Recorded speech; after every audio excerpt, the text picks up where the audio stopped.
guna mengantisipasi aksi radikalisme dan intoleransi di lingkungan Polda Sumsel. Kapolda Sumatera Selatan Irjen Pol Tony Harmanto mengimbau kepada personel agar mewaspadai pemahaman yang sempit serta mewaspadai yang bisa menjerumuskan PNPP yang dapat mempengaruhi personel serta tangkal segala bentuk aksi intoleransi, radikalisme serta cara pandang sikap aktivitas radikalisme.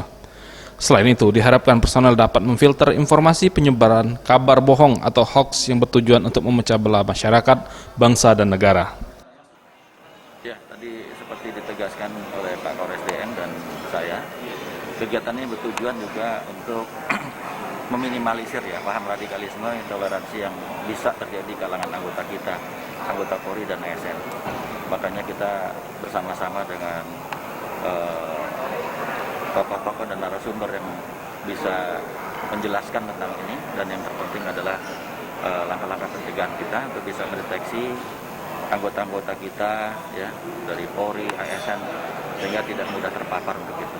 Jadi paham-paham yang memang harus diberikan kepada anggota-anggota kita dan ASN. Nanti tentunya narasumber akan banyak memberikan manfaat buat kita semua. Hal senada diungkapkan oleh Ketua Forum Kerukunan Umat Beragama Provinsi Sumatera Selatan Malan Abdullah. Ia mengungkapkan fenomena aksi radikalisme dan intoleran ini tak hanya di Indonesia. Fenomena ini pun juga dirasakan dunia. Sedangkan untuk di Sumatera Selatan fenomena tersebut belum terlalu rawan. Walaupun begitu, pihaknya terus melakukan pembinaan dan sosialisasi kepada masyarakat agar tak mudah dipecah belah.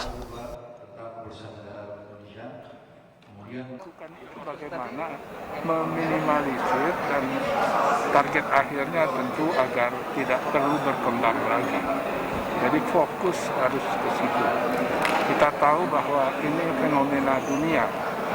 Bayangkan tadi yang kita ikuti ledakan di Suriah itu ya, di Suriah ya, tadi itu kan sesama Muslim. Iya, tidak antar agama. Artinya apa?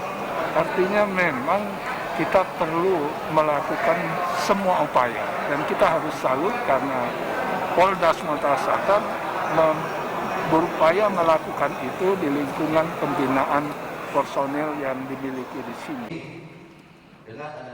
Tim Liputan Sriwijaya TV.